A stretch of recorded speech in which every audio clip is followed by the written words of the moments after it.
Hello, welcome back to Reaper Pro Tips with me, your host Anne, and Disembodied Hands Quindy, who just resubbed with Prime for 29 months. Crazy talk. Thank you, Quindy.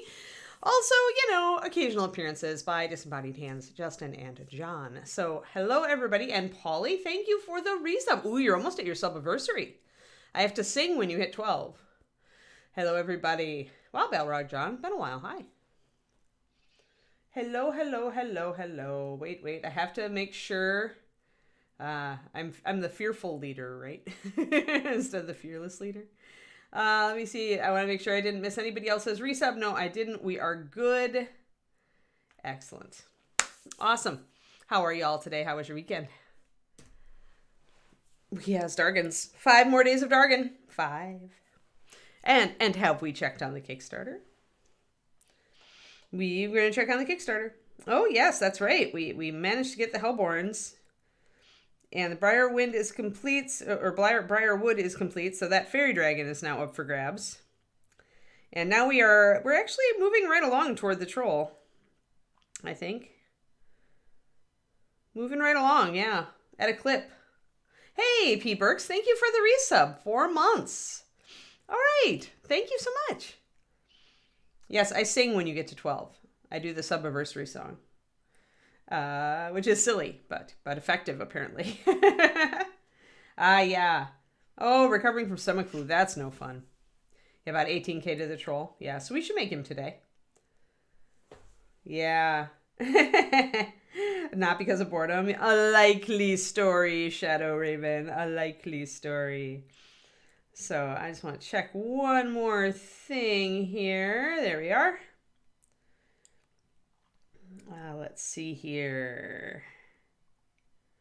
We are pretty flat according to KickTrack, but we're starting to edge up. All right, cool.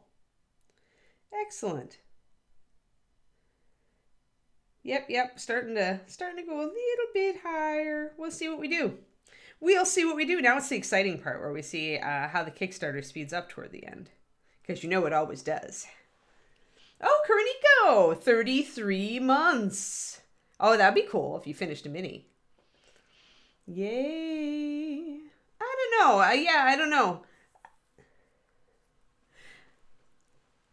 Since this is a slightly smaller Kickstarter, which I think is not, it's not untoward to suggest that part of it is just, everything is inflated right now, and everybody's got a ton of minis. But the minis in this one are cool, especially the latest reveals. So I just want us to get to the Anniversary Dragon. That's what I want. And then I have to decide how much money I'm going to toss at Reaper. I'm just putting away a couple things here. All right. There we go. Alrighty. It's more work on the head today. I need to get the other side of the head done. I need the gums painted both sides. And we need to do the eyeballs. Yeah.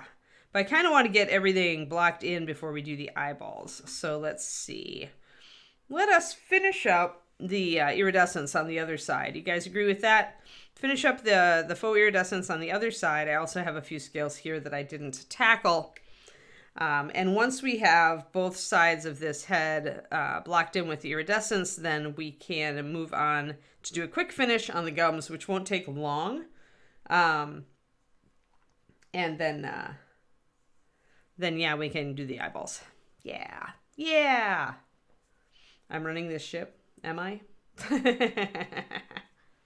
Alrighty, let's get this in focus then and fixed so it stops wobbling. Nothing more annoying than a wobbly cam. And let's mix up some of our beautiful blue and green colors. Which now I hope you all know what they are. Hello, George. Thank you for the resub. 33 months. Dang. You've been on it. So these are the colors we're using for those who are new to just watching our dragon slowly develop a iridescent-y feel. So we're using Ultramarine as our core blue. That's this beautiful blue that you see here. If you like it, you should pick up some Ultramarine Shadow. It's a wonderful color. It is the shadow of its triad. It's a very pure color. It's only got 2 pigments in it. And it's really, really high load of blue and violet.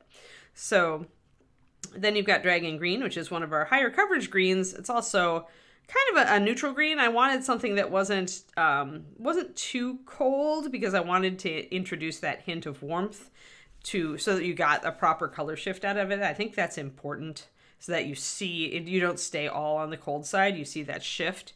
And then I wanted to zip back the other direction for our highlight color because I think that's part of what gives you that iridescent look. So we are adding in some Phantom Glow to our Dragon Green and then adding white to bring it up from there. So that is what we are doing. We will now mix up all of our colors very, very quickly. I am happy to answer questions while we do. What do we got? What we got?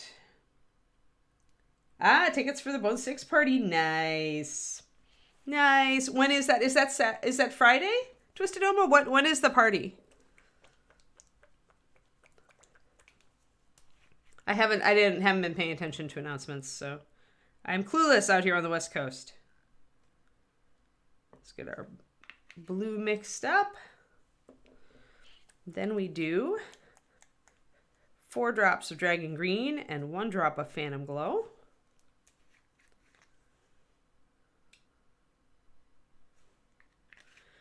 If you don't have Dragon Green, I highly encourage you to pick it up. It is probably, as far as being just a standard middle-of-the-road, good, solid green, it is also one of the highest coverage greens. Certainly the highest coverage in its color class as far as, medium greens go. Saturday, is it? So it's after the Kickstarter closes. Okay.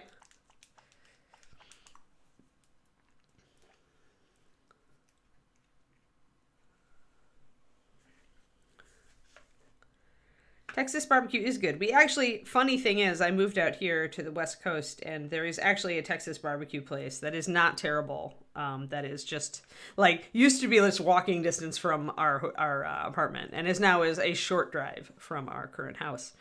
So I just think that's funny. I went across the country, and I can still walk down and get Texas barbecue. Technically, we could walk there. It would just be a half-hour walk.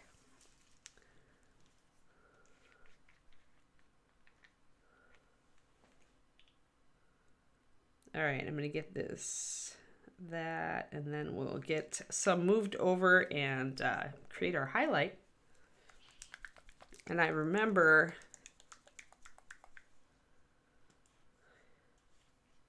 having to put in 4 of that, and then 2 of this, and a good big brush full of that.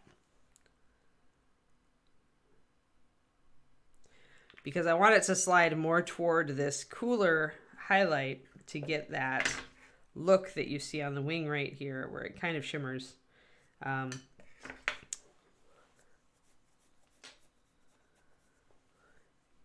Yeah, it is a lot of calories. Although David and I are smart. We just split a 2 meat plate so we don't go overboard. All right, let's do this first. Create a little bit cooler color than Dragon, but we're still keeping a fair amount of warmth to it. And we're bringing over a big brush full of that over to this. Ooh, that may have been too big of a brush full. It might be okay. We'll have to see. I'll have to compare. Yeah, that is. Hello, Zito. How's it going? And Val. I'm well. I started some new physical therapy exercises, and they've screwed everything up, but then they're also making everything better. So how it goes.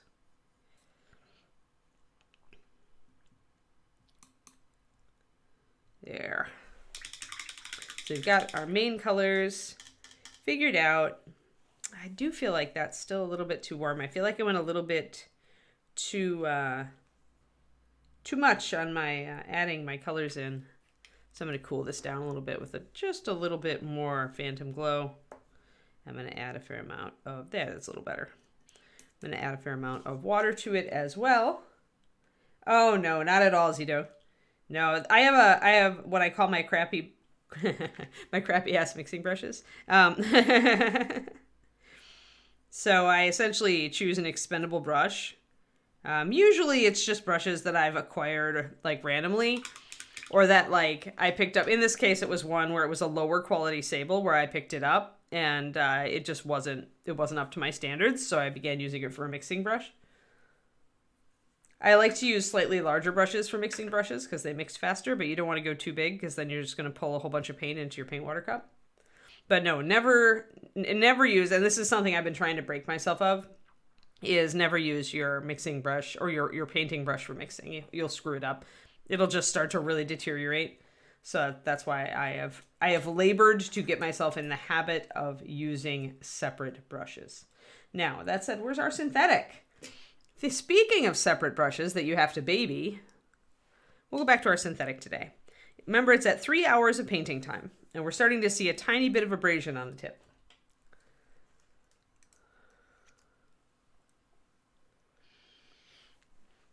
But yeah, Zito, you don't want to use the same brush, because the thing is, when you're using a brush to mix, you see all this discoloration up here by the ferrule, all that globbiness. Here, let's see if I can get this out of the... If I get these out of the picture, you'll be able to see it. There. See how dark and awful that is? And it doesn't really, like, I can't push it. That's a solid core of paint that's just building up because I'm using this for a mixing brush. This is essentially wrecked this brush. It already wasn't a great brush, but it's now a wrecked brush. I could clean it, but I don't think it would come back from this. There's a point where... there's a point where you're cleaning, where it's beyond cleaning, where if you clean it out, like, you're gonna lose a lot of hairs. It's just gonna look bad, and it's never gonna get back to where it was.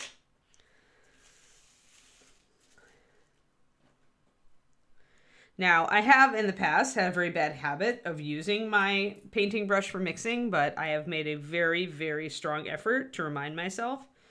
And never, ever, ever buy into the thing that, oh, well, it's just how I do it. I just don't think about it. I just do it. You know, that pretty much says you're just refusing to change, in my opinion. Don't buy into that. Any habit you have, you can change. If you care enough about it. And you should care about not ruining your brushes. So, just my own personal opinion. I'm going to touch up a little dab that I blorfed onto the wing here. Alrighty, let's get on this dragon head. Yep.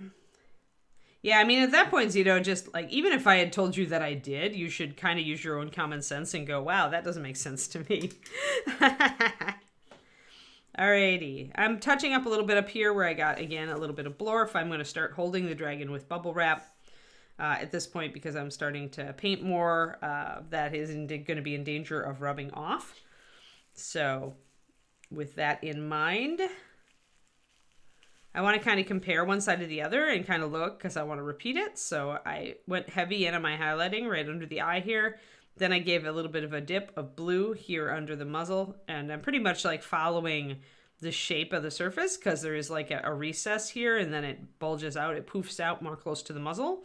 So that's what I'm following. And I'm going to follow the same thing on the other side. Now we are using underpainting for this. That means I actually do need to also mix up some pure white. Thin it about 2:1, and we underpaint our green with our pure white, and that makes our green stand out. If you just put green over this blue, it's just going to turn kind of into a muddy dark color. You need it to show up. So it pays to do some underpainting with white, and then use that as your map for where the green goes. So I use 4 drops of pure white, 2 drops of water. I always use pure white for underpainting. I don't use any other white. The reason is that I know how much I can thin pure white to get the effect that I want. You also don't want another color underneath when you're trying to put colors over the top of it because it's going to affect the color. Like if you used a light grayish white or a light yellow white, that would totally affect the color you put over the top. So you don't want that.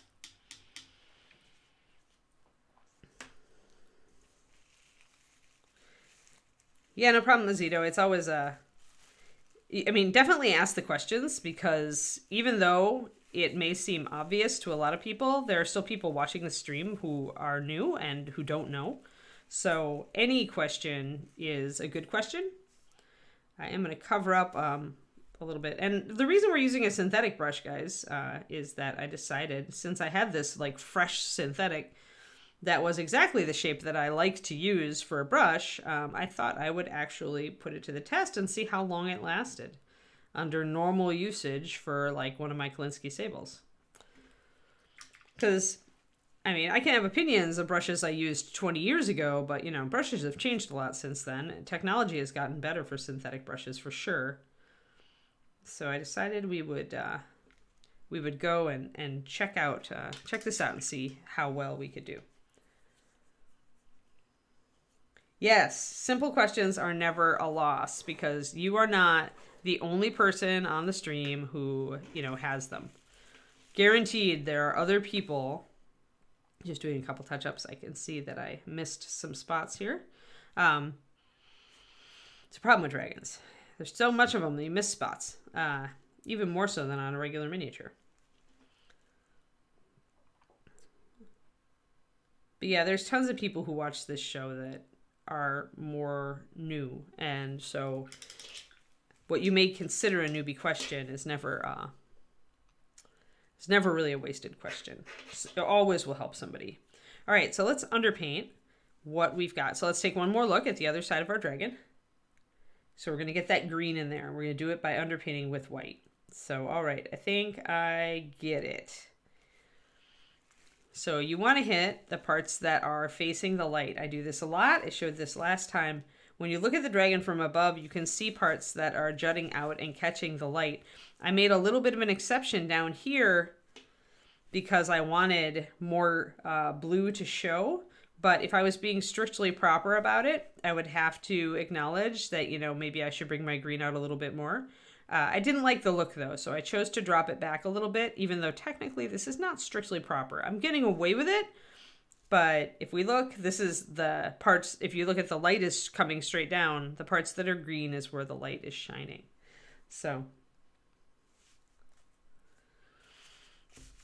I'm thinking about, as I'm painting this, and if you're going to do a fake iridescent like this, you've got to think about where the light is coming from and what you can see, what the light can see. Look at it from the vantage point as if you were the light. What can you see from this angle? Okay, that's what you should paint. So let us get this white in. This is a 2-to-1 again, 2-to-1 paint to water, pure white. 2-to-1, it still keeps the color pretty strong. As you can see, I can paint it and I can see highlights. I can even see brush strokes, but it still isn't super strong. Like, it's not as strong as undiluted pure white. I would have to build it up if I wanted that. And that's actually what this allows you to do, is you can come in with an initial coat of pure white, and then you can go over a little part of it again to bring the white in stronger. Didn't want to do that. Being back in my groove here. Hey, Pendrake.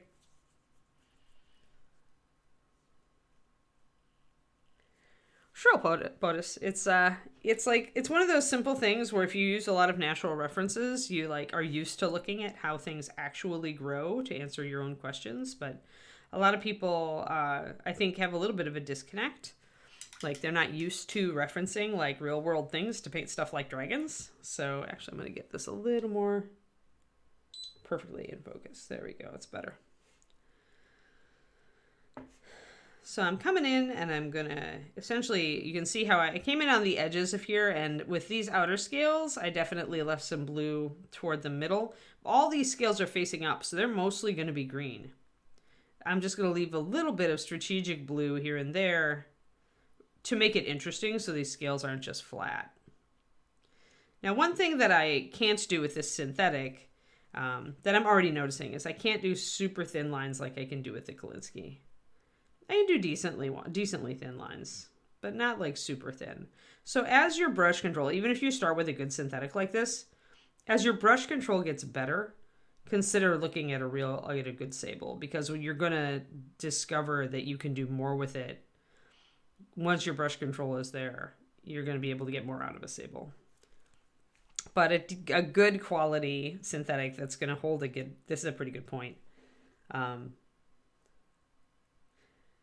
Oh, good, Kodiak. Yeah, I just filmed another one. If you're on my Patreon, you also have access to the new one on dry brushing. But otherwise, the new one on dry brushing will go up in 6 days.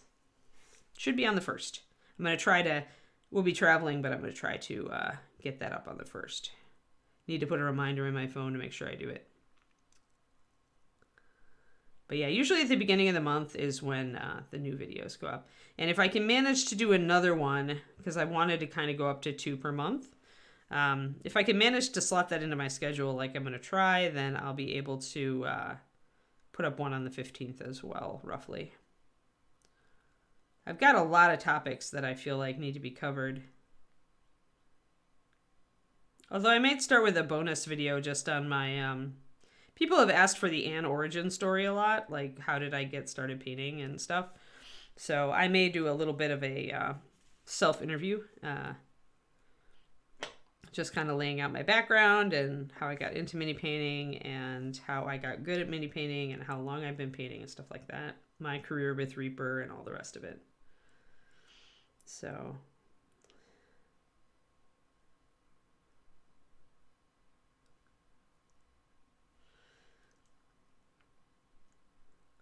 I suppose it makes sense to make that kind of my bio for the, like an intro video for the YouTube, which I never did because I wasn't able to put a lot of time into it back in the beginning. I was very, very much building my Patreon, very focused on that because that would enable me to, you know, make a living while I was working on everything else. Hello, Chaarondar. A lot of people I haven't seen for a while. Thank you for the socials link, Quindy. If you look up on the chat, you can see everywhere that I am. If you just want information on my Patreon, you can find it on my website, along with a few pictures of like things that I like that I've done fairly recently in the last several years. And then the Patreon is up there. The YouTube is up there where the fundamentals, the new fundamentals video series is. And then I am also on Instagram. My Instagram pretty much goes over to my Twitter. I don't use Twitter a lot, but if you prefer Twitter and you don't like Insta, you will see my posts pop up from Insta onto Twitter. So you don't have to check both. I know we all have very limited time for social media, so we kind of sometimes have to pick and choose our social medias.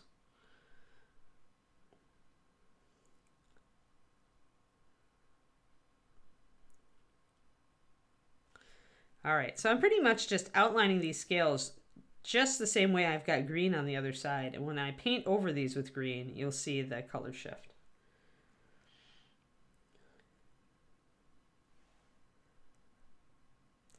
It's called underpainting, Chaarondar, so you could call it a pre-highlight. I guess that's a way you could describe underpainting. That's actually a pretty good way to describe it.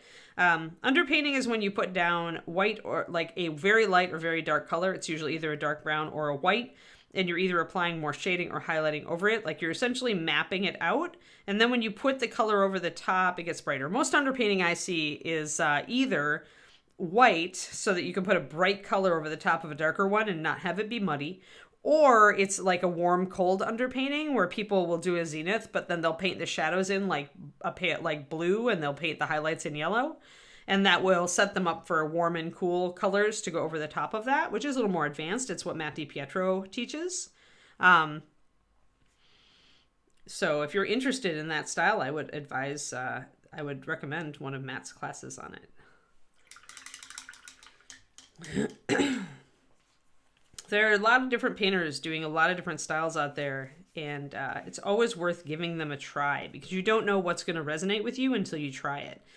And even a class where the style is totally alien to what like you normally like to do, where you emerge from the class going, whoa, that was just not what I want to do with my hobby. But even then, afterward, especially like for me, like I was like, wow, this is totally not my thing. And then 2 years afterwards, everything clicked, and suddenly I started using what I had learned in that class and realized that I had been kind of integrating things I had learned. Like that was my Sergio class, where his style was just totally alien to what I was doing. And I was very frustrated in that class. Even me, and this was me like at the top of my game, you know, this was me like competing at Crystal Brush and then, you know, taking Sergio's class, you know, so it doesn't matter what level of painter you're at. When you take a class and it just doesn't resonate with you, still file it away in the back of your head, because as you progress in your painting journey, as you start experimenting with more stuff, maybe as you try different brushes, different mediums, as you get better, you'll suddenly find that like maybe something that didn't really resonate with you in the beginning suddenly comes back, and you're like, oh, hey, this totally is the right style for this model that I'm about to start working on. So Seiben, okay, so usually I buy pretty high-end Kolinsky sable brushes. So my standard is, this is a brand new one, actually, the Da Vinci Maestro Series 10 size 1. I usually have a couple different of this brush in use because I have two different painting stations in my house. I have my workstation here, and then I've got a little hobby desk in the other room. But that said, one of these will usually last me over a year, and I paint a lot. If you don't paint very much, one of these will last you for like multiple years. You just have to, before you invest in good brushes, you want to make sure you can take care of them well. So, don't leave them sitting in your paint water. And with these, you want to use them with thinner paint, and you don't want to dip much of the brush in the paint. You generally want to protect the brush. If you have troubles, you can always take a bit of hair conditioner and kind of shape them at the end of a session. Like this one is pretty, now I can break it, see. So the conditioner will keep the brush in a good pointed shape while you're not working with it. And then it keeps the needle point that I love so much, and it keeps it for a very long time. That said, we are currently working with a synthetic brush from just Hobby Lobby, but there's, a lot of different good synthetics out there now. So I decided to try this to see how long I could use this brush before it started to break down. Because, as I mentioned a bit early in the stream, synthetic brush technology has come a long way. And it's not as kind of crappy as it used to be. This is actually a very good synthetic. As you can see, it keeps a very good point. But that said, I can already see a tiny bit of deformation at the tip. The thing about synthetics is they're plastic bristles, and so the tip will begin to curl over time. And can you see just that tiny little curl at the end? So it's starting to go. And we've used this brush for just a little bit over 3 hours at this point. So it works with the conditioner tip works with natural hair brushes, Tiddly. It doesn't work with plastic because plastic doesn't absorb, but natural hairs will absorb the moisturizers in the conditioner.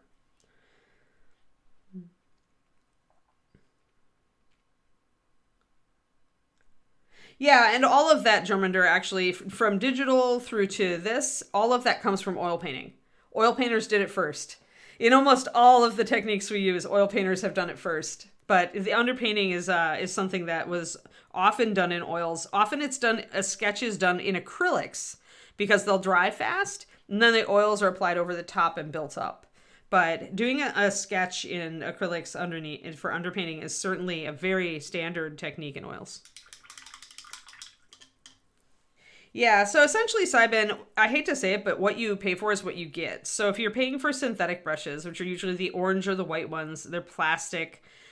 They will start to kind of break down. Now, most painters, especially if you're a new painter, Seiben, this is still perfectly good. I probably can use this brush for 10 hours, and even at the end, even if the tip is a little hooked, it's still something that a beginning painter would get a lot of mileage out of. And it depends on how often you paint, right? If you paint once a week, your brush is going to stay good for a couple months before the hook becomes so bad that you're like, well, I can't do eyeballs with this anymore, right?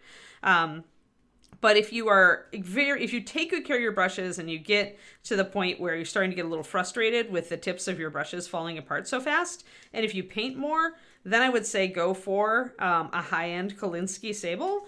The word Kolinsky will be on the barrel. And essentially what that is that indicates that the brush is one of the top 2 grades of red sable. So red sable brushes can be very cheap, but when they're the top grades, they're very, very good. You usually pay between $10 and $20, maybe a little bit more now, inflation, for a Kolinsky of grade 1 or 2, depending on the grade and depending on the company and depending on the size. But usually these brushes cost me between 14 and 18, the Da Vinci Maestro's size 1. But they'll last me for years. Yeah, it's always, if you want your brushes to last, take care of them. I'm sitting here using this synthetic, and I'm being very careful not to mix up my paint with it, not to really abuse it. I'm being very gentle when I apply the paint. One thing that thinning paint allows you to be is it does allow you to be more gentle with the brush, because when you thin your paint, especially with Master Series, which has Flow Improver added, and if you use other brands, just add some Flow Improver to your paint. This allows you to just barely touch the model and the paint will come off your brush. That's what Flow Improver and thinning your paint does for you. So now I'm just going to paint. I'm not even going to worry about the scales. I'm just going to try to block in my highlight. I worried about the scales right around the eye because I wanted to focus a little bit more, but now I'm going to come in here and get the rest of this highlight figured out. And I'm not going to bother with the scale texture. I'm just going to kind of run the brush lightly over the texture, and if it leaves, you know, the paint in the cracks, then fine. I don't care.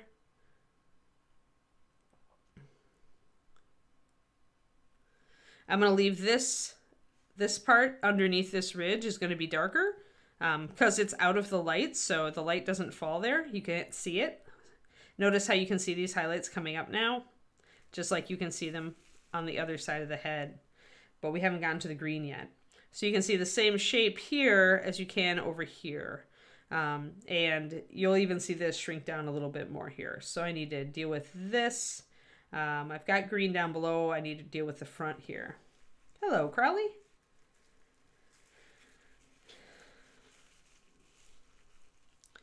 But yeah, if you take care of your brushes, then it is really worth it getting a really good quality sable. Even if you only get one, because they are expensive, even if you only get one and you save it for fine details, save it for eyeballs, save it for buckles, save it for tiny straps, tiny scales, you know, when you need that precision, which will make it last even longer. I mean, easily. I have a friend back in Texas who is a good painter, but he's got twin boys and he doesn't often have time to paint now. But like his brushes, because his painting time is very precious to him and very, he doesn't have too much of it. His brushes are just lasting for years and years and years. So there's a big difference between painting every night, as I often do, and painting, every once a weekend, right? For a few hours. If you paint once a weekend for a few hours, a synthetic like this could last you for months before it starts to lose the tip to the point where you can't use it very well. Yeah, not surprising. I mean, between all the pandemic and, Reaper's Kolinsky's are handmade, which means that they require people to be able to be in factories, which means that pandemic really impacted probably their whole chain. And I expect it's going to take a while for things to get back to normal.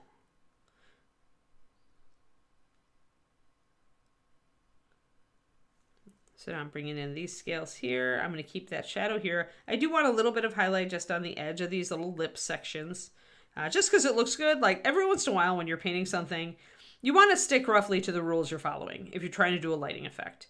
But you can also push those rules just a little bit if you are like just kind of, like you're like, oh, this would look good. You can make that call. You can go, well, this isn't realistic, but it would look good, and so I'm going to do it. And if everything else is consistent, you can probably get away with it. It's that whole thing about learning the rules so you can break them. If you learn the rules well enough that you can follow them for the majority of the surface, you can break them just a little, nobody's going to notice. Oh, new job. Awesome, Crowley. Congratulations. Oh, good, Twisted Oma. Yeah, I just find it's useful. It's what I like to do. Plus, it's comfy to hold. I'm sure there are other techniques to keep yourself, from rubbing paint off. I mean, a lot of people just mount things on dowels, but I like to hold the model. I like to be able to manipulate it better.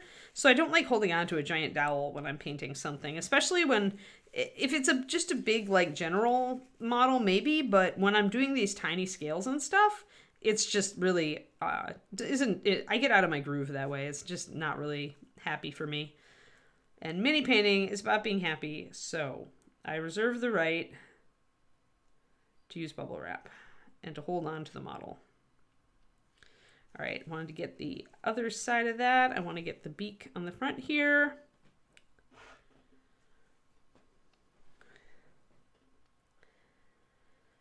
Ah, Crowley. Yeah. Well, you know what? Job good. We'll miss you, but I think that, having financial solvency is much more important than being able to make the stream all the time. And probably will result in a happier hamster as well. Correct me if I'm wrong. All right, now we need a few scales back here that we need to highlight, right? We can see those, and we also need to get these spines down here. Then we can do green over the whole thing. Oh, and we need to get these little skin parts on the top.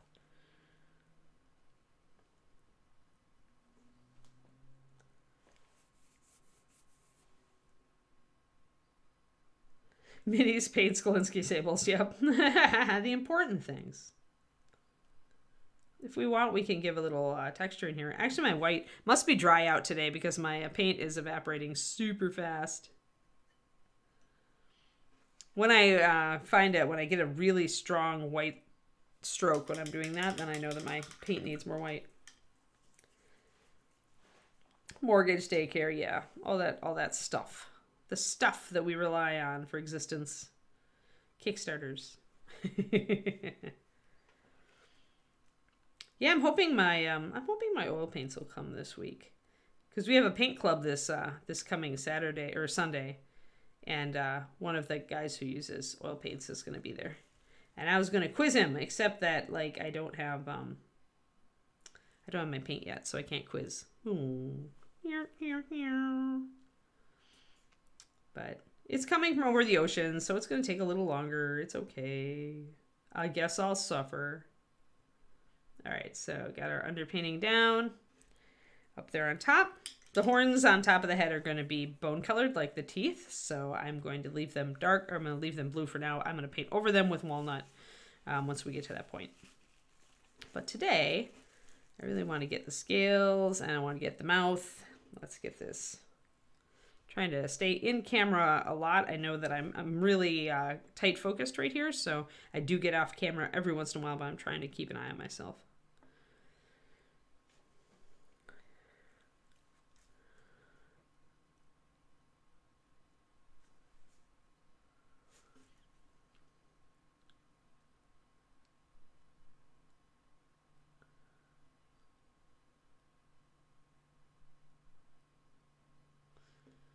But yeah, I need to figure out pretty soon what I want to,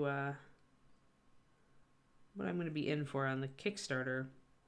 I guess I could just leave my little pledge in there for the owlbears. Still looking at the expansions though. There's a lot of models in there that I could paint for you guys on the show.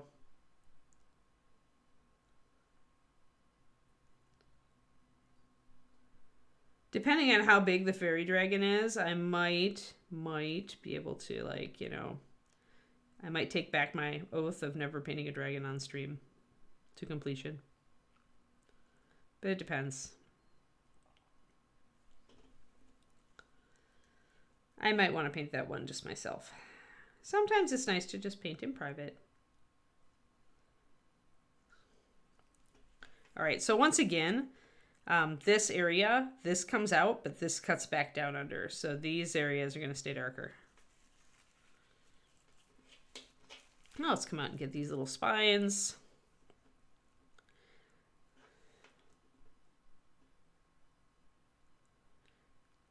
It's going to go to an uncompleted pile, Tiddly. It doesn't, the head doesn't really make a good bust without the neck, in my opinion.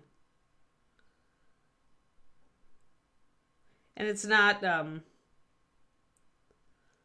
like, I feel like if I was doing it, like, if I was doing this by myself, like, if I was doing it myself, I would actually be spending a lot more time on it.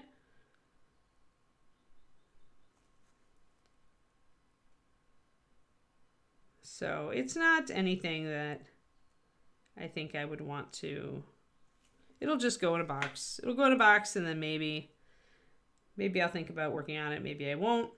Maybe I'll leave it close to my area and we can work on it every once in a while on stream.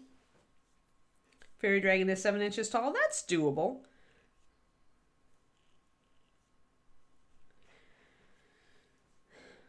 So Tiddly, the only way I keep working on this dragon on stream is if I kind of keep it around, and every once in a while we do a special dragon session where I work on a particular part of the dragon. And even then, we probably won't like finish it, but at least we'll work on different parts of it. The other thing that keeps me from finishing this dragon is that, as I mentioned before, I don't have the arms for it. So that kind of right there, kills any enthusiasm for finishing the project unless I want to do a big conversion. But I didn't. When I'm going to do a big conversion on a model, I don't generally. I go into it with that expectation. Like, I don't start painting the model and then realize I've lost a part and decide to do a big conversion. Like, that's not how my motivation works. So, like, the Wolfen that I'm working on my own stream on Saturdays right now, the big Wolfen statue, I went into that knowing I was going to convert it. And so the fact that I'm spending all this time sculpting and puttying and redoing the head and, I knew I was going to be in for that. And I was all on for it. I don't know. Yeah, I don't know. Dragons are problematic for me. I would almost always rather be painting a bust. A bust or a werewolf. The way Coroniko feels about dragons is how I feel about wolf people, okay? Let's just get that out of the way right now. Like, for me, it's not about the scaly things. It's about the werewolves. Always has been. So that's why I'm spending all this time on my personal stream painting a giant werewolf or sculpting a giant werewolf. Resculpting a giant werewolf. Like, that's why. Dragons are cool and all, but... yeah, so I've been asking for the fairy dragon for forever, so I'll have to get one. But it'll probably sit around and I'll think about it for a good long time before I think about painting it.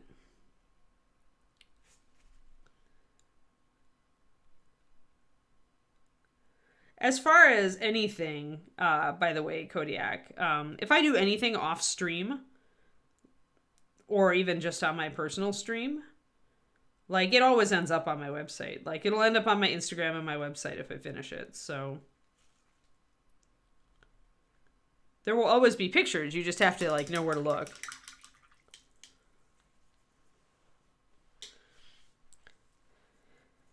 See, but if you want me to work on it, that's not how you accomplish that, Crows. Think about if all your friends started putting pressure on you to paint a model. And how much would that make you actually want to work on that model? Think about that for a moment. Then rephrase your statement. But seriously, that's how it is, right? When people are pressuring you to work on something, you kind of get your, like, oh no, there's either it attaches more pressure to it, or you just kind of go, wait, I don't necessarily want to do that, right? So, if you want me to work on the fairy dragon, the best thing you can do is forget it exists. It's sad but true. Because when I feel pressure to paint something, I hate it. I just can't do it. Like, that's why I've been slowly, like, not taking commissions. Like, I'm finishing the commission projects that I have on my board right now. And I will probably stop taking commissions. Unless it's, like, super special and, I'm really interested in it. Because then it's that pressure. You've got to work on it. Whether you feel like it or not, you have committed and you must work on it. Whether you think it's going badly, stuff like that.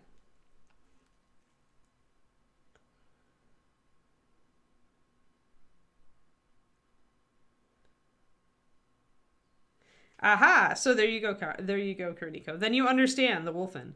You understand why I'm working on a giant Wolfen statue. All right, so we've got all of this outlined pretty well. I need to bring up this one a little bit more, I think, and then we can start putting green on this. But yeah, that's the thing about, like, it's the thing about doing your hobby for a job, right? So, like, I do my hobby for a job, one of my hobbies. And because of that, like, having, like, having it be part of my job attaches a lot of pressure to it. So I have to figure out how to work around that if I'm going to also be creative and enjoy my hobby. And so really, nothing can have, if it's going to be, like, part of my hobby, it can never have you must do this attached to it. It can never have a sense of obligation.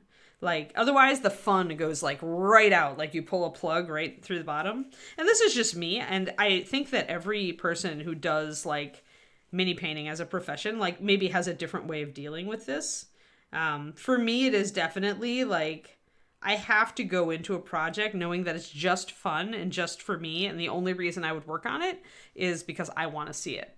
And the minute you get like that whole but, coming in from anywhere, it just kills me. It just like, oh, now it feels like a job again. You gotta be so careful. You're so careful, guys. I spent so many years being burned out and not wanting to paint. And that's just a crime, right? Like, seriously, think about all those years I was burned out. Think about how many beautiful models I could have painted, you know? Yeah. Yes, I did. Yeah, stopping commissions was the best thing. Yes. So, like, yep, exactly. Never tell them you're doing it. Do it because you want to, and then it stays fun. The minute there's a sense of obligation is when things go south. Yep, I totally feel that. But you learn, right? Then you learn that you can't do it that way anymore, right, Kodiak? Yeah, I can't even go that far, No Man's Zeke. Like, I cannot even go that far. People have to not know I'm even working on it, or, it needs to be just my project just for me. Yeah. But like I said, like, that's, everybody's got their own way of working around that. And some people can, just say, as long as there's not a deadline on it, they're happy. And others, like, if there's any, like, I just probably am really sensitive to it after so many years. So many years of burnout. There. So, all right, we got this looking pretty good. We still got some nice blue on there, here and there. A lot of the head is green, but then if you look on the other side, a lot of the head is green. I do need to get these little guys over here, though. I missed those.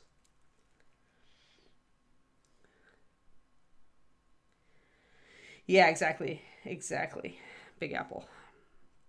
Yeah, so the best I can say is I'm happy the fairy dragon got made, and maybe we'll do some parts of it for stream. Or maybe not. But I've got so many other projects I want to work on right now, so. Like, there's my big wolf that I'm doing on stream, and pretty soon he's going to be ready to start painting, and that's going to be exciting. Because I'm doing so much sculpting work on him. Probably one more whole stream of sculpting work. Because now I need to fill out the fur on his neck, because I actually made his neck longer, and I need to resculpt that elbow. Might do that just one of these evenings. We'll see. All right, so now we've got that painted in, and we're all set. Now we can start putting some green on here. So let's do it on this side first. Anybody can watch Kodiak. I do my own thing on twitch.tv/paintingbig. So just like this stream is twitch.tv/reaperminiatures, I do my own thing for Painting Big. That's kind of my my brand. This guy. So you can find me over there and give me a follow, which is awesome. And yeah, I do it on Saturdays. It's in the afternoon. It's 3:30 p.m. USA Central Time. Used to do it during the week, but I like it better on the weekend. And it's like Paint Club. We all just hang out and chat, and I work on my big projects. So usually what I'm painting on my personal stream is my competition entries, like stuff I'm actually working on for super high level.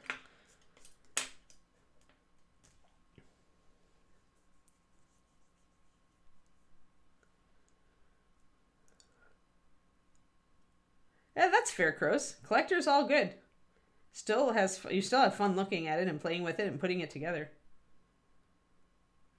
Yeah, it'll probably be a full stream, Shadow Raven. I may block in some big masses of fur before I get on and do the refined stuff, just so it's not so boring. Yeah, you can see the tiny hook. Yep. When it's loaded up for sure. Yeah, but dragons are big. They're not my faves to paint, but I mean, I've painted dragons before, Big Apple.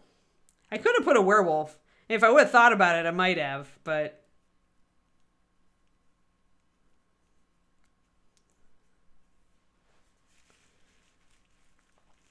And it's not even that, like, I don't know. It's like I enjoy painting dragons, but I don't like having any pressure on me while I do it, and it would take forever. Like, dragons are still cool, but they're not my favorite.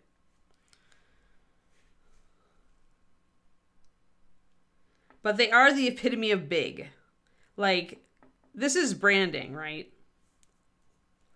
Like, when you think about painting big models, most people think dragons. No, I like my dragon.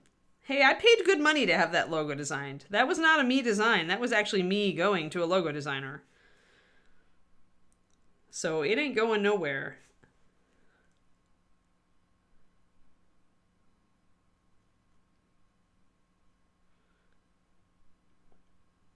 Alrighty. So now painting the green over the top, and you can see the white underneath it that's coming through as highlights.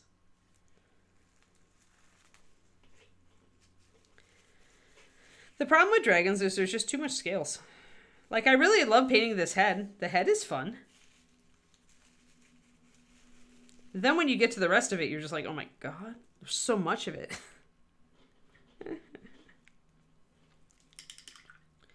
But yes, remember that the logo is not necessarily, just this is what we do. It's more the idea of what we do.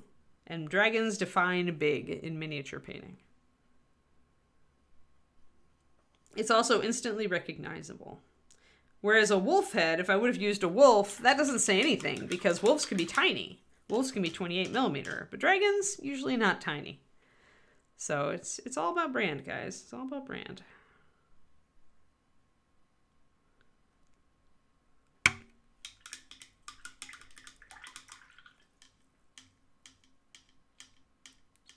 Haha, Kodiak.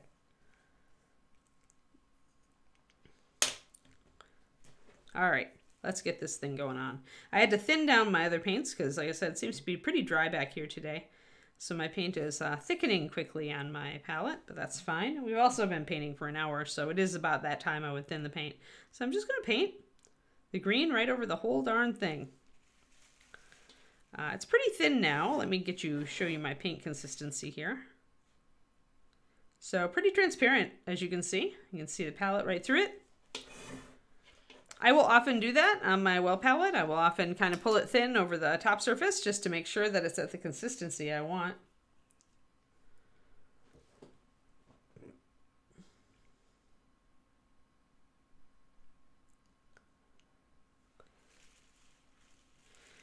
Yeah, I don't think this could fail to look awesome with the... I mean, and you could do this, honestly, much faster with an airbrush in a very simple way. Not doing every scale, just starting with the blue, doing a white, doing a green overspray, and then doing a smaller white, and then doing the aqua. You could end up with an iridescent looking dragon. If you were good with an airbrush, you could probably do it in 2 hours.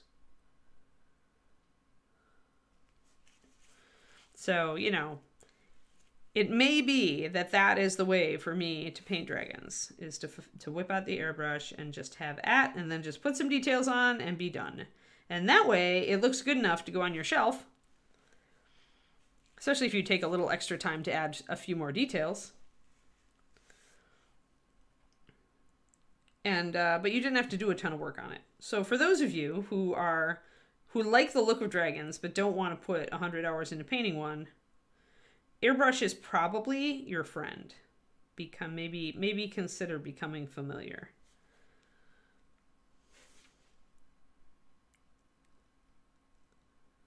So I'm mostly brushing the green over the areas that have the white underpainting. I am brushing it a little bit over the blue areas right next to that, but areas like here where I really want the blue to be vibrant, I'm not putting the green over that. The reason is that if you put the green over that blue, it makes a very muddy color. If we want that blue to really be beautiful and to stand out, then we need to avoid brushing the green over it. So choose where you want your blue to stay in. Like, I'm not putting any green over that. I'm not putting any green over that. You do need some areas where that deep blue does show up in the shadow to get the right effect.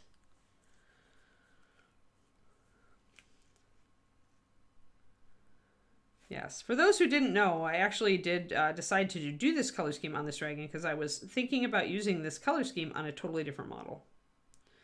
So this has kind of been a test for the other model that I was thinking about doing this on, to see, pretty much just to work out how I was going to make it work. That green got a little bit thick, but that's okay. I can get my brush dried off and go back with a damp brush, pull some of it off.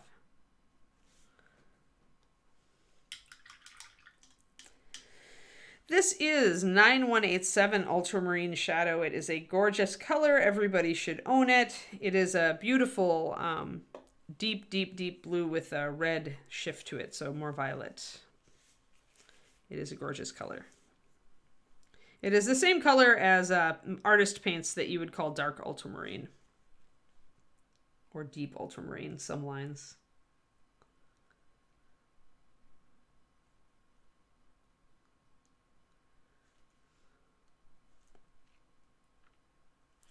Speaking of which, I think I'm finally going to commit for this coming month and do that PDF on my Patreon about MSP equivalents for artist colors, for popular artist colors. Things like Burnt Umber, Raw Sienna, Alizarin Crimson, things like that. Some of them will have to be mixes because we don't have a straight up equivalent, but I'm going to try to keep it to simple 2-color mixes.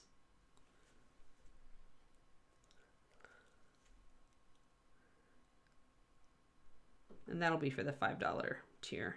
Color Workshop tier. Give it some love. Take a break from pentads.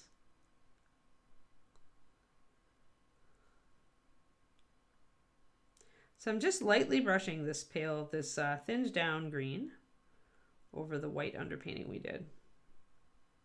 And as I said, if I get a little bit of it on the blue, I don't mind. I do want to keep some of that vibrant blue, so there are places I'm not brushing it.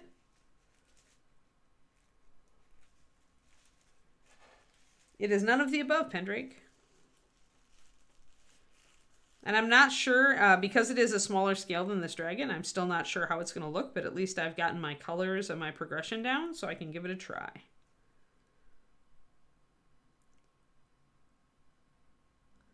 It's a much smaller model. And the problem with iridescent, whether you're using color shift paints or doing this sort of non-iridescent, non-color shift thing, the problem with it is that it does tend to look better on large models.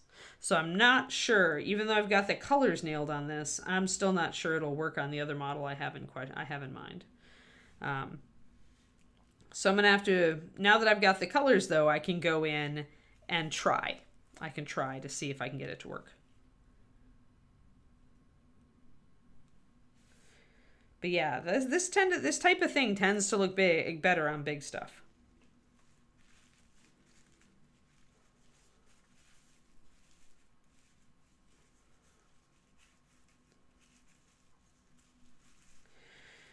Yeah, always underpaint a bit of white if you want the stronger color. I use underpainting all the time for everything now. Like, constantly. Constantly I am underpainting. Alright, so now if we look, everything's starting to look better, except we've got another layer of highlights on here, right? See that teal? We got that aqua coming in. So now this side, we've got it kind of mapped out. Now we can come back in with that aqua. And we're going to keep this green around because we are going to need it probably to, it's very easy to lose your midtone on this technique, to lose that warm green. And so we don't want that, so we're going to keep it around, and we may have to go over some of our aqua with it. So let us start doing some additional highlighting. We do need to get the aqua up here on top of the head on both sides, actually. And I feel like we need a little bit more green on this side. Yeah, I had to figure out an equivalent, a way to mix Alizarin Crimson with MSP paints when I was doing my bust for David, the Bees bust from Ignis Art, because I wanted to do her skin with a recipe from a portrait book, and it used Alizarin Crimson, so I had to figure out how to do it, and I did.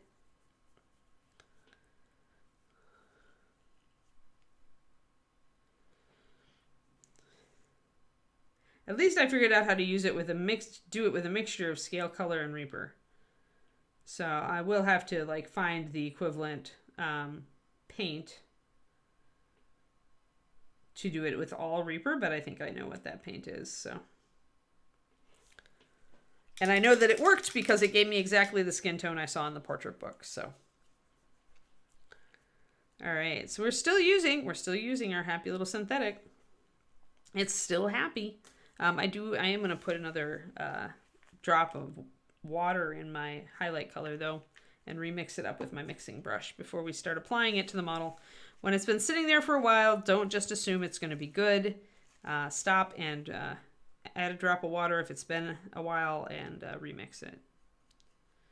So our highlight color is this pretty pale teal color right here. Pale aqua.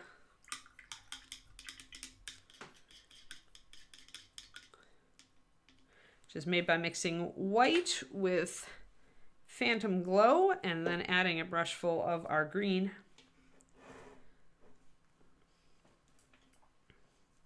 Okay, highlighting time.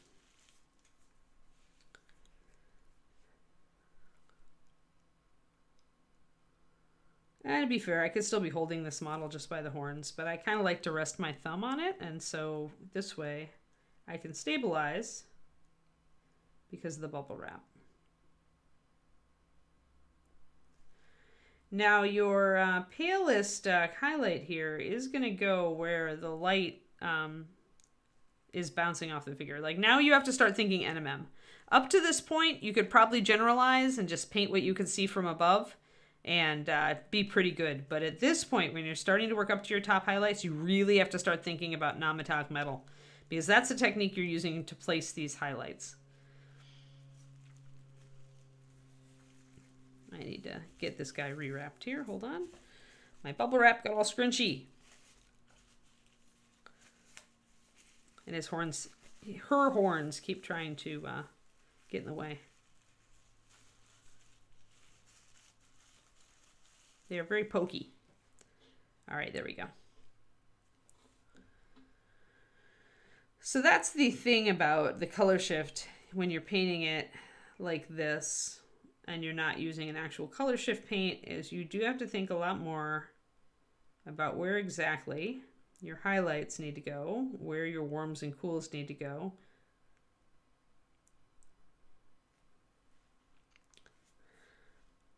I would say this is not a technique for the beginner unless you have unless you're coming from like either computer art or traditional art and you have a very good sense of lighting.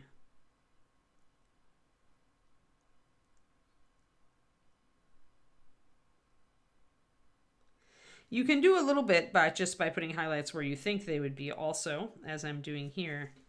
Just on that ridge, I do want to highlight on that ridge.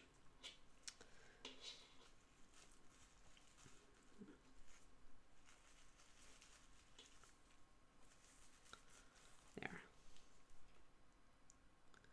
But a lot of your highlight placement needs to be proper for the technique. And now the other thing to think about is texture. If you're trying to suggest a pebbly texture, you have to do it with your highlights here. You have to start doing it at this point.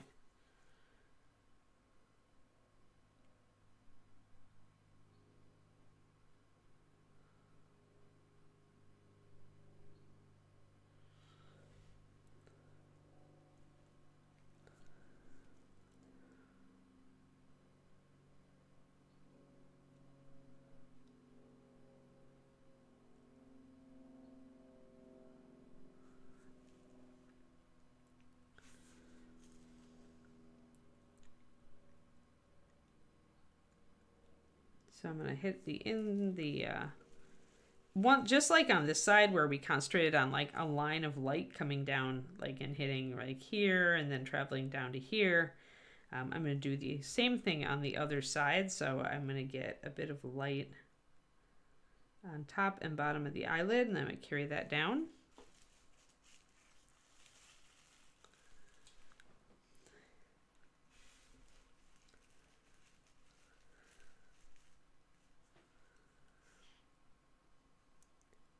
Yep, a lot easier if you just use actual color shift paint. Doesn't let you control the look as much. Depends on what you're trying to do. And it does look different than actual color shift, to be fair.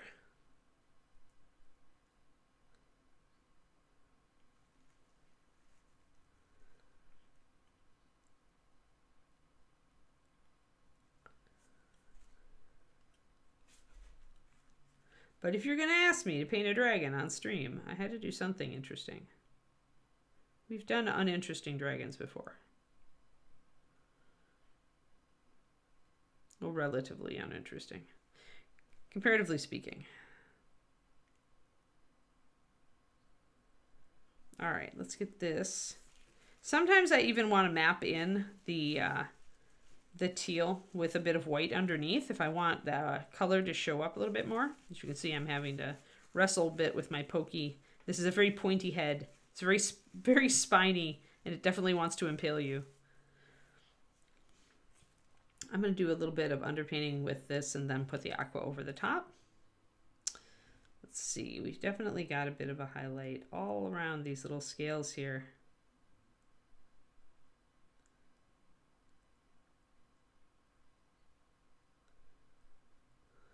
Yeah, I've got a little bit of hook on the brush, and so it's challenging me to hit these little areas because the hook on the brush is becoming a lot more pronounced now. So hitting these very small areas is becoming a lot trickier. Now this is the point where I am going to actually focus on hitting these little scales a bit more instead of just brushing over the whole thing.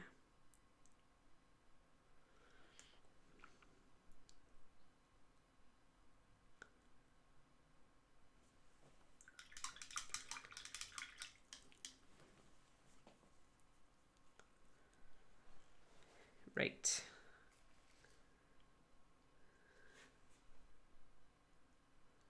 Well, I wanted to try something fun, and I thought this would be fun. And I was right. It is fun.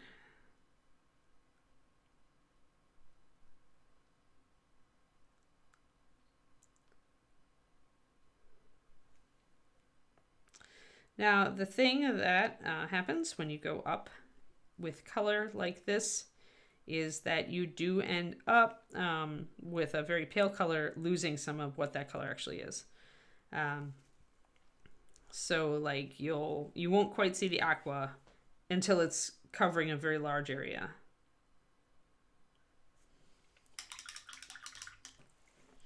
Now on this side, we do see that I am hitting like the scales on the snout there in the middle. So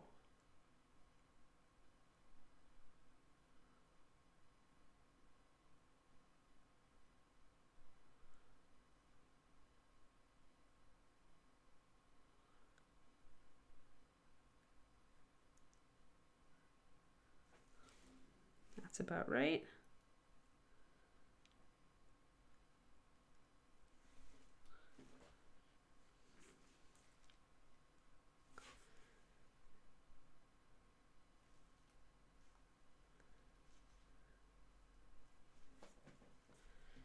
So I'm just looking at this going, all right. I feel like I need a little bit, I got a little bit too broad here. So I'm going to bring up a little bit of my blue, actually, over that area. It's possible to bring the blue back in when you feel like you've let it go too far.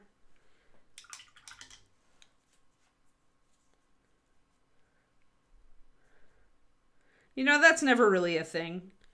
Here's the deal, guys. When your brush hooks, it deforms. When it deforms, it no longer holds a point. Even though that hook is hooking all in the same direction, it is no longer a point, it is a line. And so turning the hook in the direction that works for you really isn't a thing if you're trying to actually work with a brush with a point. So like, let's just dispel that myth right away. Once you've got that hook starting, I don't care how you turn your brush, you're never going to get back to like getting a great point on the brush. It isn't going to happen. That's the problem with synthetics. That's why they're cheap. They know you're going to go through multiple brushes.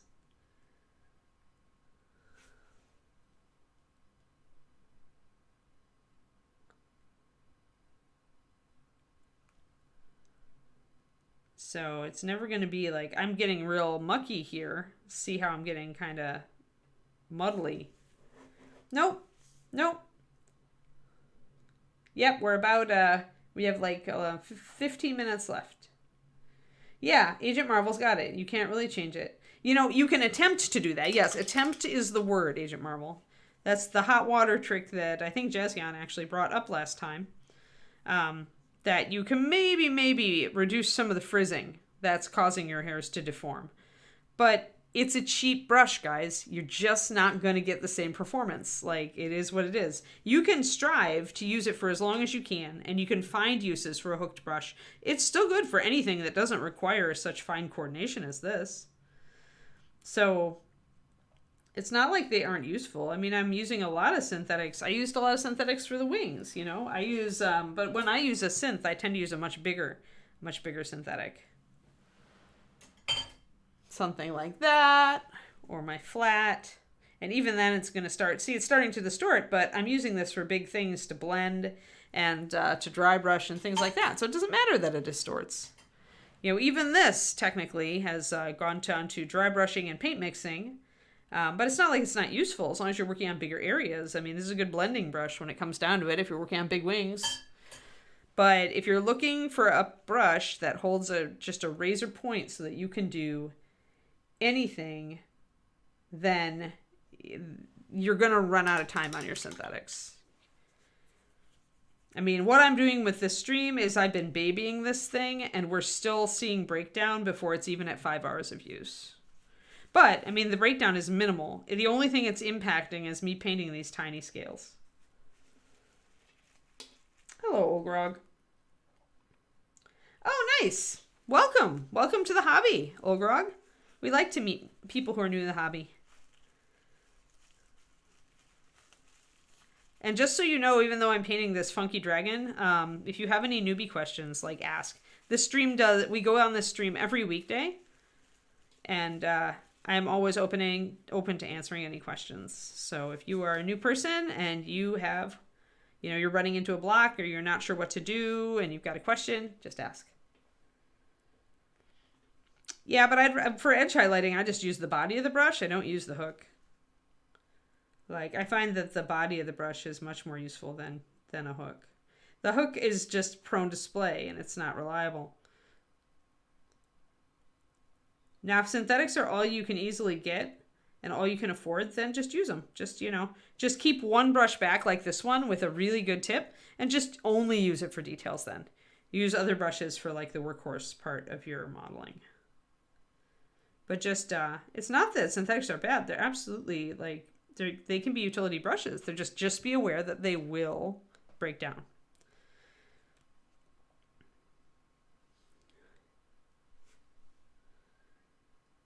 Thank you, Chef.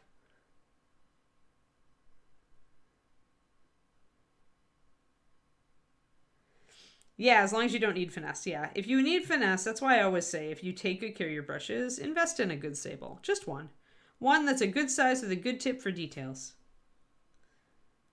And then you can use synthetics for everything else.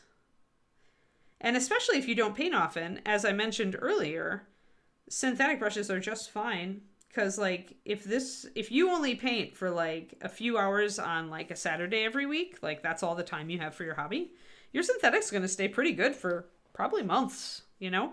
Which is a good buy when it's, like, $5 or $7, right? So if you don't paint a lot, you really, you know, you're fine, really, as far as expenditure goes. But if you are, like, busting out armies or you're trying to, like, if you're painting, like, every night, yeah, you're going to notice that you don't get nearly as much mileage. At that point, I think it would make me sad that I was always blowing money on brushes, and I would switch to a good natural hair. Now, as time goes on, because, you know, technology is what it is, I'm just going to shade a little bit more in here, guys. We will probably see some synthetic brushes that get better and better and better. And that's my expectation.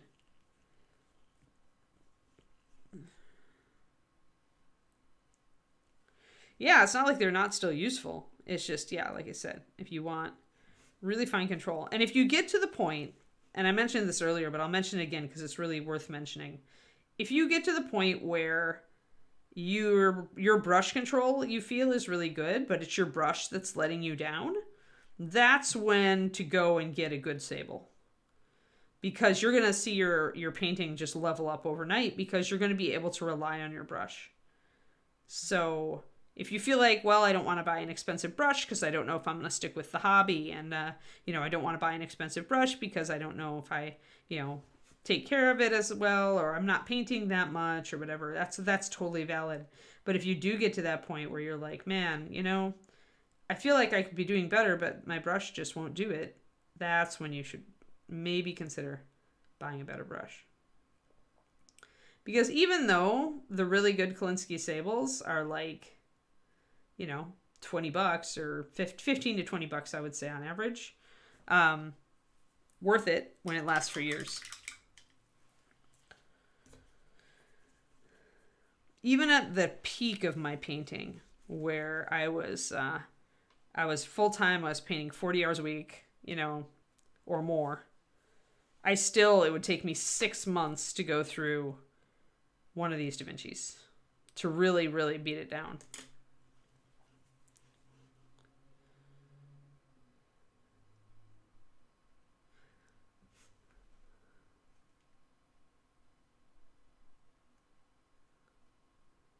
All right, just want to put a little more texture in here. There we are. Now I want to come back around. The top of the head's looking pretty good. I need this side of the muzzle. The head is coming together here. Might have to put it on a body before too long. I don't think our dogs can shed quality brush hairs. Most people do knitting with dog hair.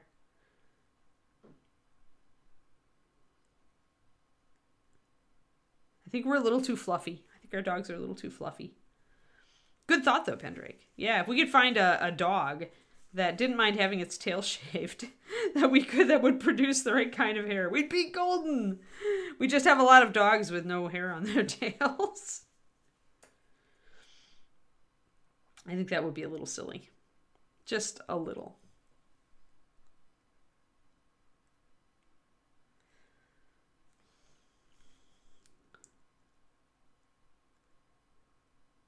So my breeder sent me an update this morning, and my future puppy's potential mama is almost ready. It's almost ready. Almost time to breed. And then we start the countdown timer for 5 months or 5 weeks. Sorry, 5 weeks to see if there are puppies.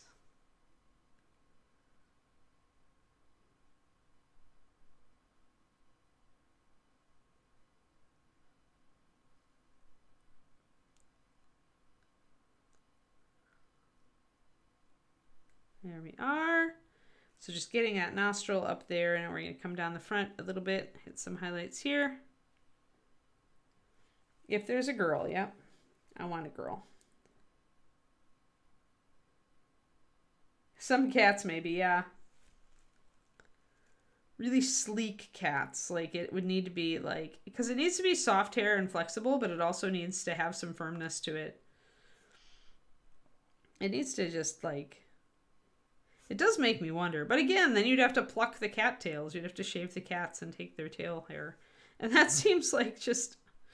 Oh, I can't see people liking that.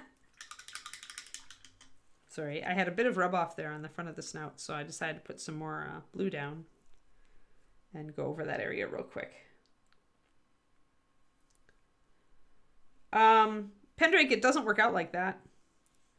Just like real genetics doesn't work out like that. When we did, it's just a process. I don't remember if it's genetic drift. It's one of the terms for it though, is that even though there is a 50-50 chance for something to happen, it's like over time the results will generally be uneven with a smaller sample size. So over time, in a lot of samples, you'll see that 50-50 get close to parity, and the bigger your sample size, the more it will be. But at a small scale, it's very likely to not. I mean, Tina had a litter that was 7 girls, And with the same odds, Vanessa just had a litter of 10 puppies, and it was a smooth and a plush bred together. So there should have been half smooth and half plush. And I think she got 2 plushes, and all the rest were smooth. So it's it doesn't work out like that. When we did our genome sequencing with UC Davis for our breed, we found out this the other way this manifested was actually that some of the dogs that looked like they would be the most inbred, the least diverse dogs genetically, actually had the most diversity, because things don't come down predictably. There's a random element. And sometimes you're going to toss 30 heads before you hit a tail. It's very unlikely, but you can. Yeah, Vanessa's dogs tend to have big litters. So she's actually going to be sitting on even more than that pretty soon, Kerniko. Vanessa just had 2 girls go into heat, and both were bred, and they both were ultrasounded, and one is going to have like 10 puppies, and the other one's going to have 8. So she's going to have 18 puppies hitting the ground within a week of each other. It's a good thing she has help. That's a lot of puppies.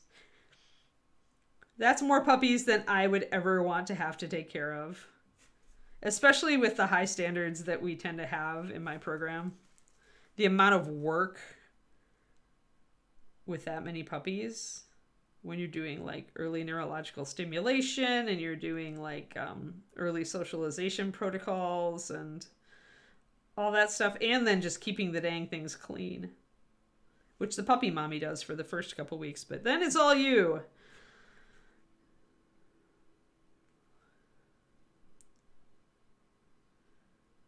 Yeah, it's not easy. It's a lot of work. Yeah, that's no sleep. Yeah, see, you guys get it. When you raise puppies right, it's a lot of work. And sleep deprivation is a thing. That's the part I'm not looking forward to. Like, I will have a litter for the gene pool to help our gene pool because I believe in it. But I'm not looking forward to the sleep dep. At least for the first week.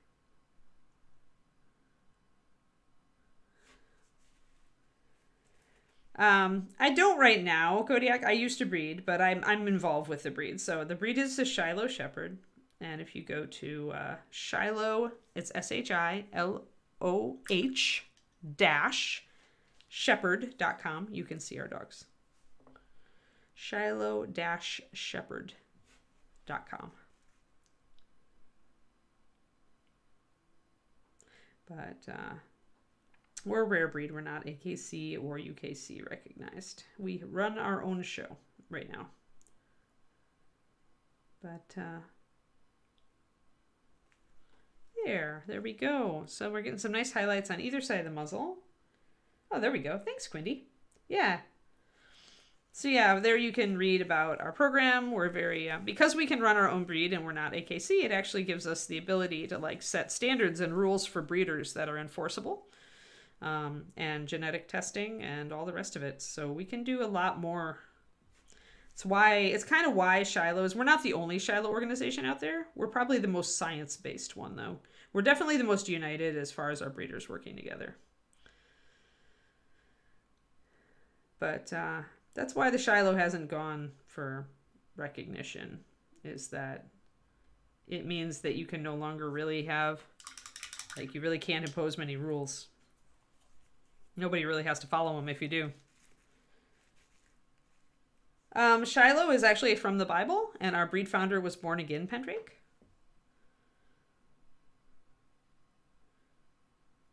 So Tina was otherwise the really cool, like,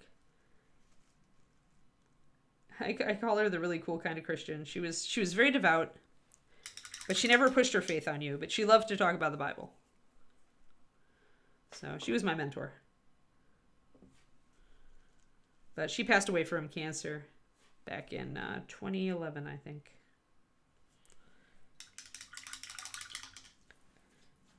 But yeah, that was why.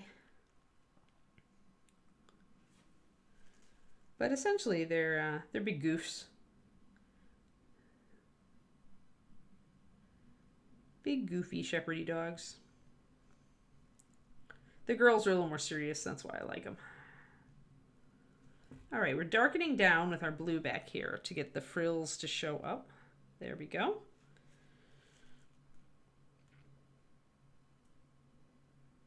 But yeah, there we are. Yeah, big huggable floofs.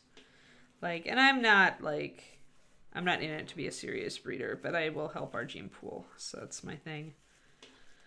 Because I want the breed. I love these dogs, and I want the breed to carry on in a healthy manner. So.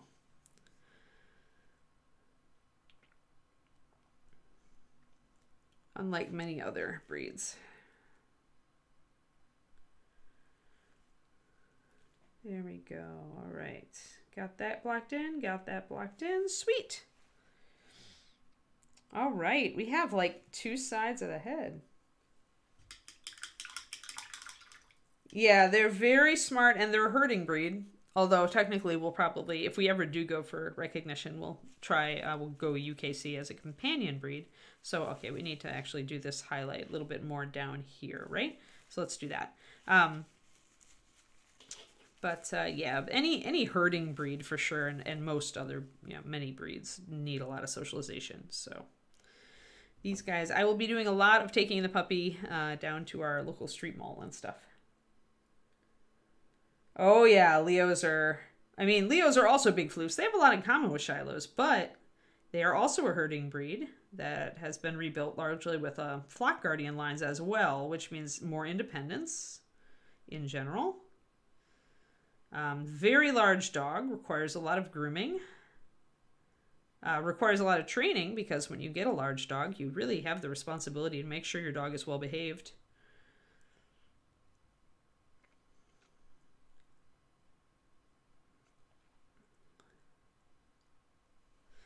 All right, so there we go. So we're bringing that light in there. I'm going to bring in actually some white as well to try to fill in. And I feel like I need to glaze this a little. So when you've got... Yes. Oh, I know Mocha, and I know she had a Leo. Leos are very close to Shilohs. They're very similar dogs. But Leonbergers are AKC, and that makes a difference as far as like protocols and stuff.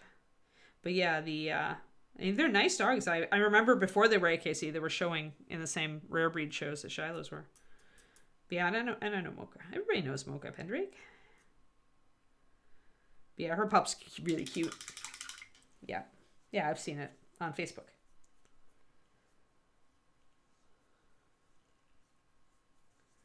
Yeah, it's because dogs got bred to do so many different jobs. We wanted them to do this job, and then we wanted them to do that job, and then we wanted them to do this other job, and so people bred their dogs toward that. And now it's funny. I think what's funny to me is that now we're breeding them back kind of toward the same purpose, which is just to be good companions to us.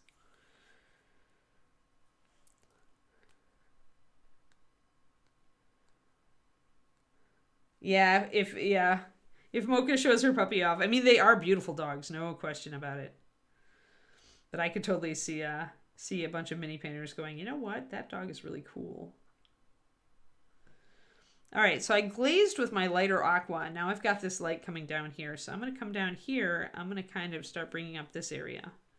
We are on time though. Time notification. So I need to make this, tie this up real quick. So I'm just going to add a little bit of white underpainting down here. We'll get back to it.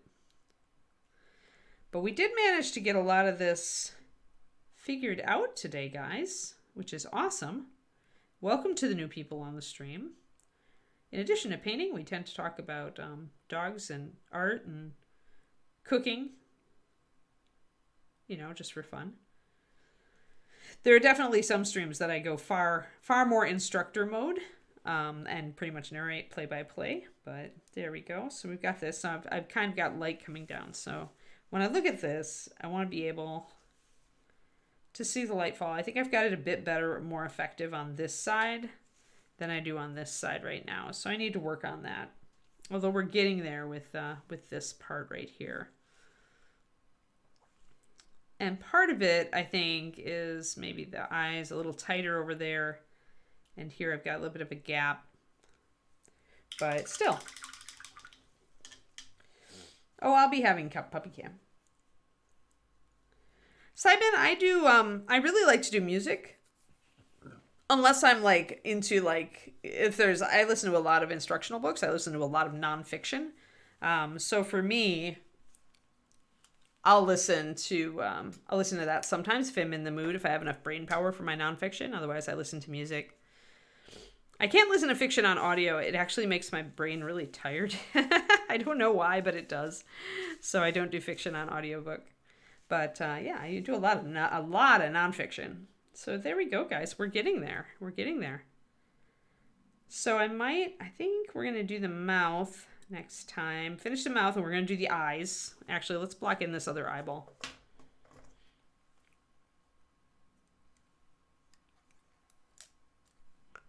Yeah, maybe, Jazzian.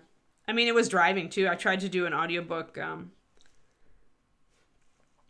when I was driving, and it just did not work.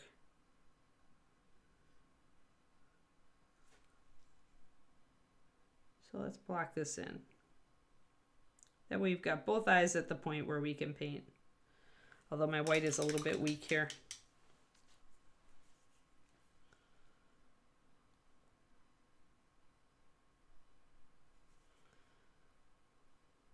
So I'm gonna actually add a little bit of more pure white in there so I can block in this eyeball, and then we'll call it.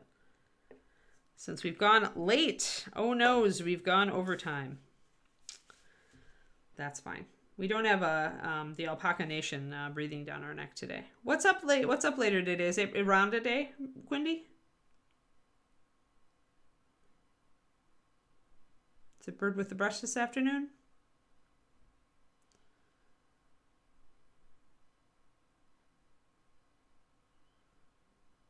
So we leave that dark rim around the eye, and then we put the white so that the eye stands out. Yes, Rhonda Day. Woohoo! Awesome. So now we're in a good position. We're in a good position to finish the gums on the mouth. We did a little bit over here, but we need to do the rest of the gums here. And we need to do the gums on the other side. We need to do the eyes, and we need to do at least get the horns on top of the head looking like the teeth in the mouth. But Smiley the dragon is definitely coming along. Her new name is Smiley. Oh no, Valendar. Yes, thank you for showing up, everybody. I hope you will come again tomorrow when we continue on our Dragon Odyssey. And hopefully it's not dragon too much. Ha ha ha ha ha ha. But so we will continue this until all this week. And wherever we are at the end of this week is where the dragon's going to stop for a while, unless I decide to bring her back for cameos here and there. And otherwise, yeah, I hope you guys had fun. What we covered today is we did the highlighting and the underpainting on the rest of this. We talked a lot about underpainting. We talked just in general. We talked about a lot of stuff, actually. We talked about dragons. We talked about motivation and keeping it when you're doing your hobby for a job. You know, that kind of thing. Near and dear to my heart. So there's still some adjustments, I think, on this other side to make it look as cool as this side is. But we can work on that. That can be worked on. We didn't quite get all the way. This side is looking more pebbly, and this side is looking not as pebbly. It's an interesting thing. What this means is that I concentrated more on each individual scale on this side, and it gave me this more pebbly textured look. Whereas in this side, I was painting more in broad areas, and so that's given me more of a smooth look. But the pebbly look doesn't really help the color shift, and so I need to probably glaze a lot to make these areas blend in. So yeah, thank you everybody, and we will see you again tomorrow, and I hope you all have a lovely start to your week, all right? Thank you again, new people, for tuning in. I hope we see you again. Bye-bye.